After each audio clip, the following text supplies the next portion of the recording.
Good afternoon. The first item of business is portfolio questions on justice and the law officers. Question 1. Joanne Lamont, please. Thank you very much. To ask the Scottish Government whether acquiring a gender recognition certificate gives a prisoner any new legal rights regarding decisions made by the Scottish Prison Service about their accommodation. Cabinet Secretary Hamza Youssef. Acquiring a gender recognition certificate does not and will not give a prisoner any new legal rights regarding the decisions made by the Scottish Prison Service about their accommodation. Decisions as to the most appropriate location to accommodate transgender people are made on an individualised basis after careful consideration of all relevant factors, including risk. Such decisions seek to protect both the well-being and rights of the individual, but also crucially as well as the welfare and rights of others around them, including staff and of course other inmates, in order to achieve an outcome that balances risk and promotes the safety of all. No changes are planned to this specific part of the process as a consequence of the current proposed reforms to the way in which a person can obtain a gender recognition certificate. Joanne Lamont. Thank you. The Justice Secretary may be aware of serious concerns among some people with direct frontline experience of working with women prisoners about the implications of the proposals for changes in the gender recognition certificate process. Does the Justice Secretary agree that women prisoners are amongst the most vulnerable women in our society? What reassurances can he give that there will be a full assessment of the impact on women prisoners and their well-being of any changes to the rules in prison accommodation? And will the Cabinet Secretary be willing to meet with women who have direct experience of working with female prisoners and who will be able to outline the seriousness of their concerns ahead of any final decisions on the Scottish Government proposals? Cabinet Secretary. Can I say to Joanne Lamont, these are of course sensitive matters, and I appreciate that it is a very live debate that's taking place.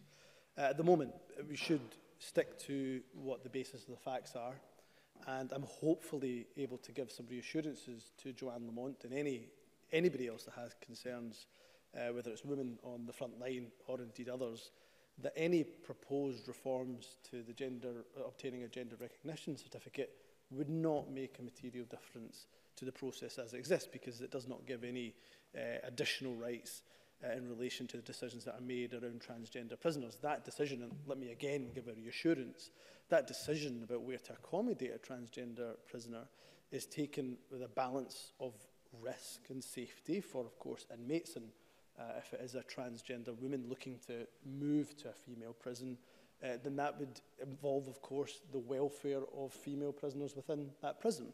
That is why, for example, in some cases, a move of that type that I've just mentioned has been refused by the Scottish Prison Service, because there would be a risk to the welfare, both be it physical or indeed mental or psychological, of female inmates. There is a current review that will be taking place this year of the process and the protocols in place for this type of matter by SPS. I have said to SPS that they should consult with MSPs on this matter, and of course Joanne Lamont is welcome to contribute to that consultation that will take place. Kenny Gibson, you have to be brief. That was a long answer. Kenny Gibson. Thank you, Presiding Officer. Minister, I've been advised by a recently retired governor there is at least one female prison in which anatomically male prisoners and female prisoners are expected to shower together. Can you advise whether or not that is in fact the case? And if it is the case, what will be done to remediate it? Cabinet Secretary. I don't know the answer to his exact question. It would be the case that there will be transgender trans women who are within the female prison estate. As I say, at times that request has been refused because of the risk that is posed to women. But of course, there would be processes in place to protect women. So I'd be surprised that if the situation is as Kenneth Gibson has suggested. I will look into the concerns that he's raised, but processes exist as things stand in order to ensure that we protect women, vulnerable women within our prison estate. That won't change regardless of whatever the gender reforms are that this government chooses to bring forward. Question 2, David Stewart. to ask the Scottish Government what plans it has for a new Women's Community Integration Unit in the Highlands and Islands. Cabinet Secretary. In June 2015, the Scottish Government announced ambitious plans for the future of the female custodial estate. These plans include a new 80-place national facility to be built in Cornton Vale, and up to 5 new community-based custodial units, each accommodating around 20 women at locations across Scotland. The Scottish Prison Service is working towards opening the new facilities, the new national facility, and the first 2 CCUs in Glasgow and Dundee by the end of 2021. The custodial arrangements for women from the Highlands and Islands will remain as they are at present. Decisions on the next phase of the CCUs will be dependent on the risk profile and community locations of women in custody, as well as the lessons learnt in bringing the first phase of CCUs into operation and how this impacts on the design and operation of the remaining CCUs. David Stewart. Thank you, Presiding Officer. Could I thank the Cabinet Secretary for his answer? In 2019, there were 24 women in custody from the Highlands and Islands and Moray, serving their sentences in HMP Grampian or Cornton Vale. As the Cabinet Secretary will know, distance from families affects relationships at home and behaviour within the prison environment. Will the Cabinet Secretary consider a community integration unit within the Highlands and Islands for women who are in short sentences, remand, community integration or at the end of their sentence? Cabinet Secretary. I'm sure David Stewart will be aware that the reason why there no longer exists a specific facility in HMP Inverness for women was because of precisely of the low numbers. It means that a regime or a meaningful regime for female prisoners could not be possible to be provided there, not justifiable. But he, of course, makes the important point that the other locations of the community custody units have not been decided upon. I would suggest to David Stewart that he makes representations to the Scottish Prison Service, and if he thinks there is a justification for there to be a community custody unit within the Highlands and Islands area, then he is free to put that case forward.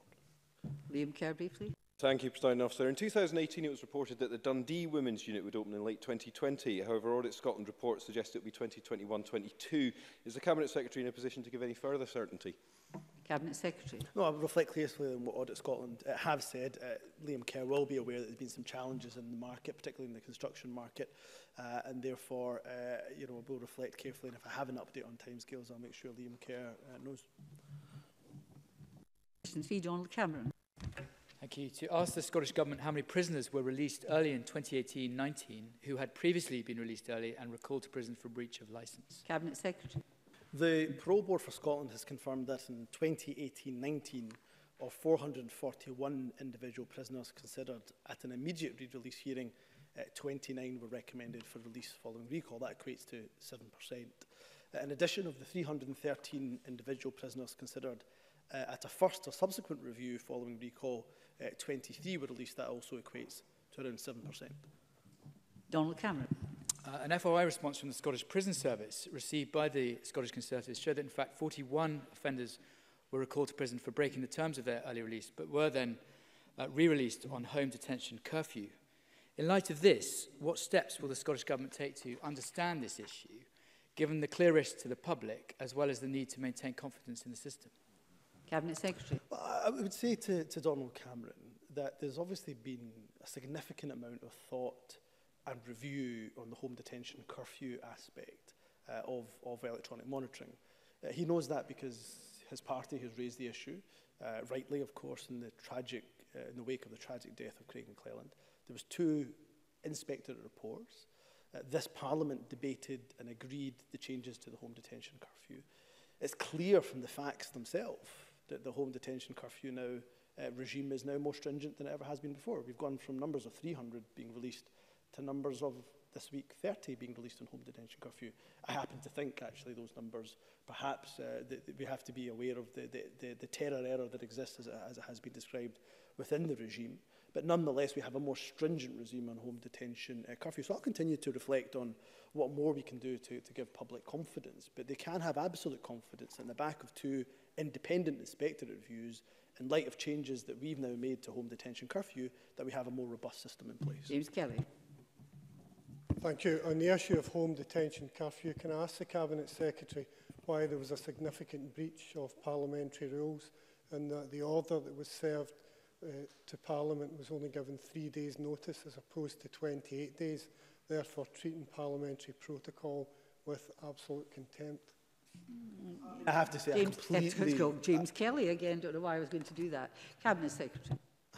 I'm not offended in the slightest by that comparison. President Officer, I really disagree with the premise of the question, how it's been asked by James Kelly. I'll appear, of course, in front of committee to explain exactly why that was done. But any objective observation of the figures would show that towards the end of the year there was a spike in those that were requiring electronic monitoring. Now, much of that, of course, is out of my control. I don't determine who goes out on electronic monitoring. That is decided by a range of operators independent from the government. Now, I could have chosen to wait until we came back from Christmas recess to lay that order.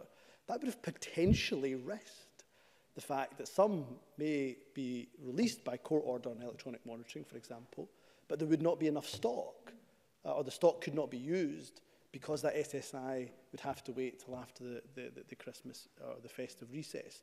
What I chose to do was put it before the Christmas recess. That's not ducking or diving parliamentary scrutiny. I'm appearing in front of the committee on Tuesday. He will be at that committee, no doubt, asking me questions about that. And not only that, of course, 40 days of parliamentary scrutiny where Parliament can choose to annul that SSI if they so wish will still be available to them. So I completely reject the premise of his question. But if I'd taken the route that James Kelly has suggested, we may well have not been able to use electronic tags, and therefore he would have been the first one demanding that I come in front of the committee to explain how on earth we could have got ourselves into that kind of situation. Question 4, Peter Chapman.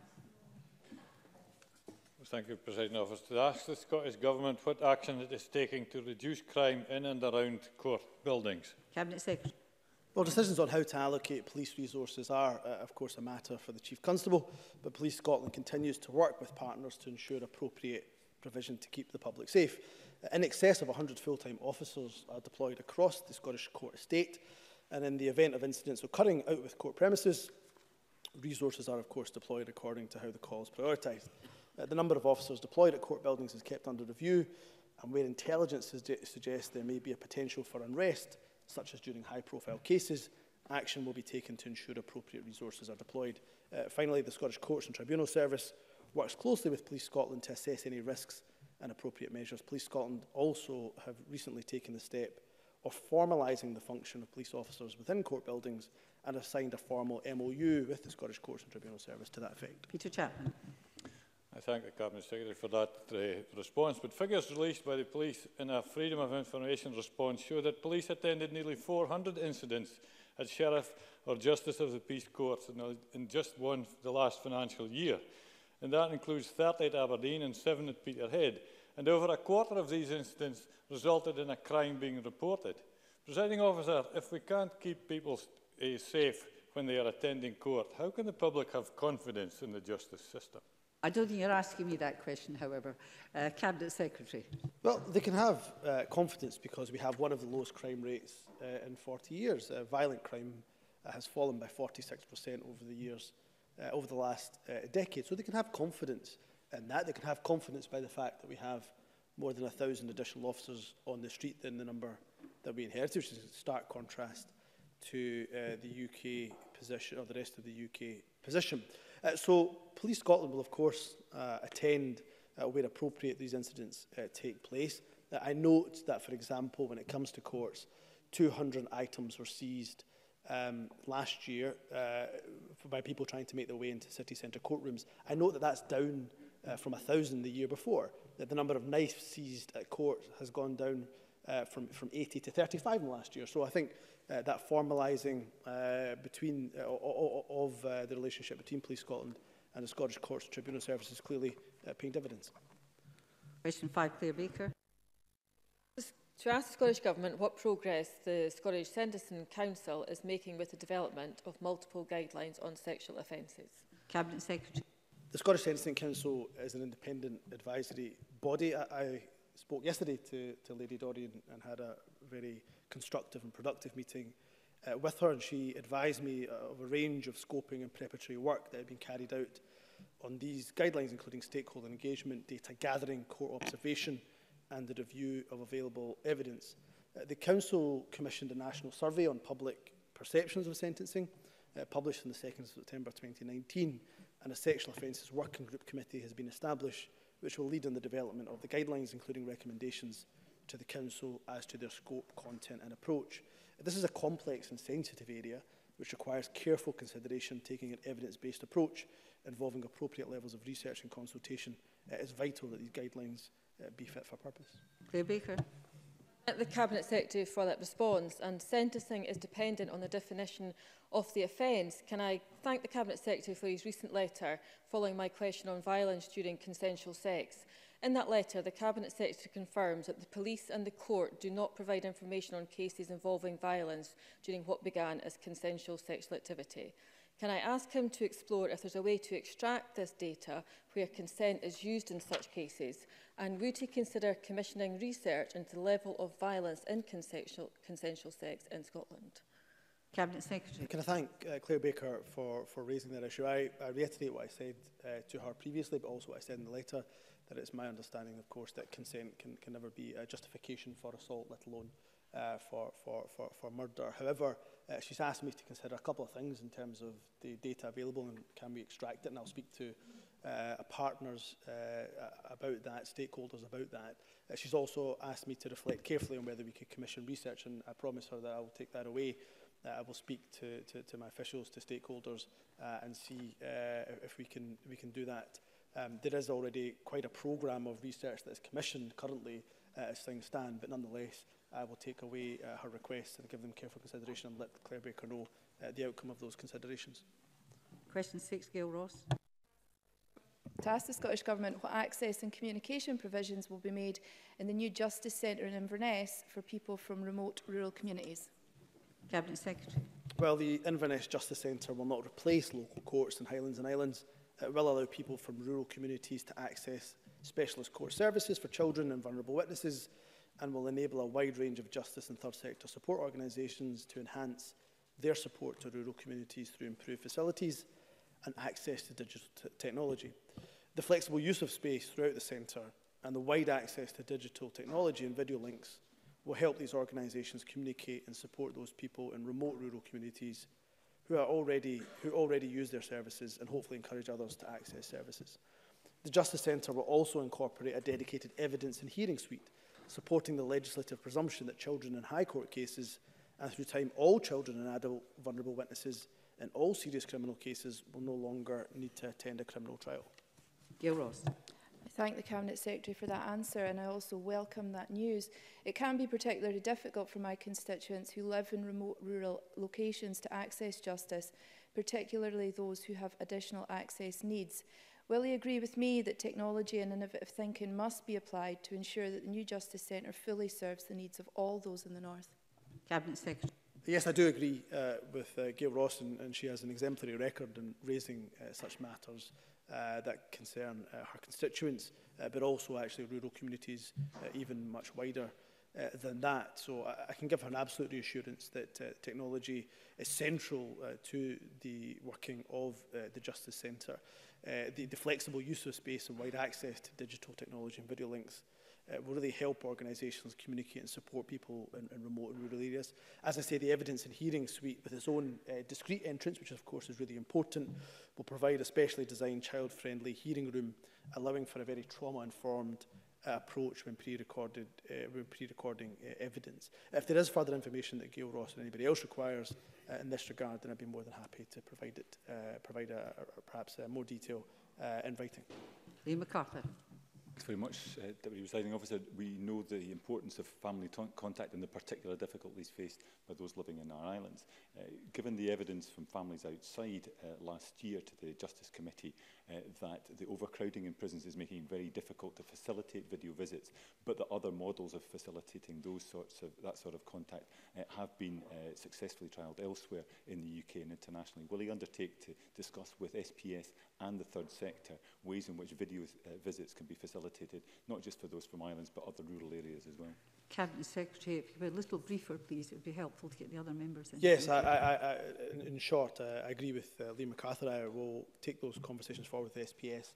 I have a tremendous amount of respect for families outside recognise the issue that he raises, and any way that we can help that family contact, which we know helps with rehabilitation, of course, is something that I'm more than happy to explore further. Question 7, Gordon MacDonald.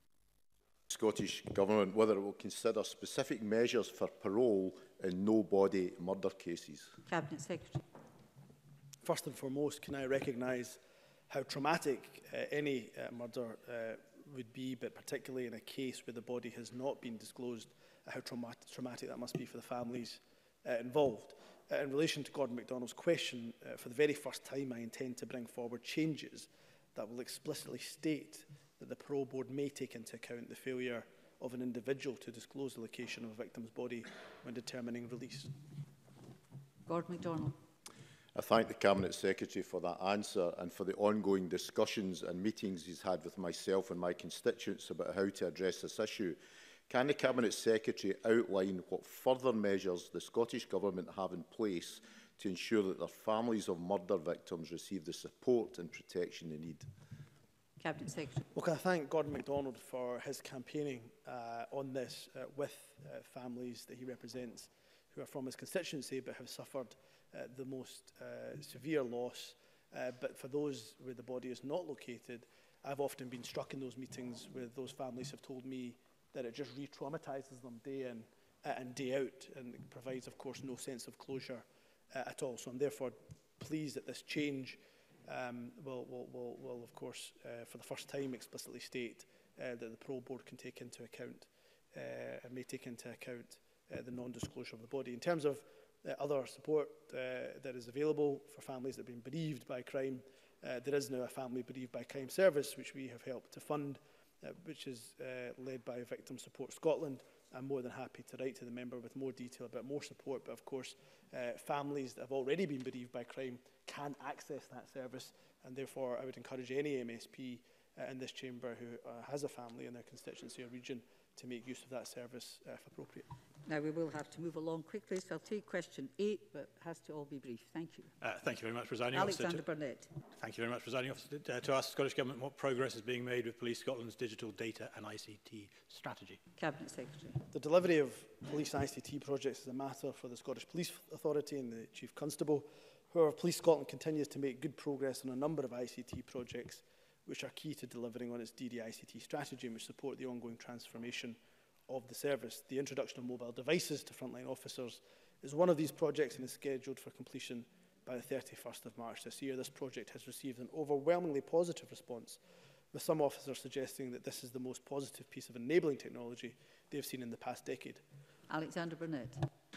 Thank the Cabinet Secretary for that answer. Now, last year, Police Scotland confirmed to the Justice Committee that the SNP government had underfunded their digital strategy, and the result being that crucial equipment is not being rolled out quickly enough.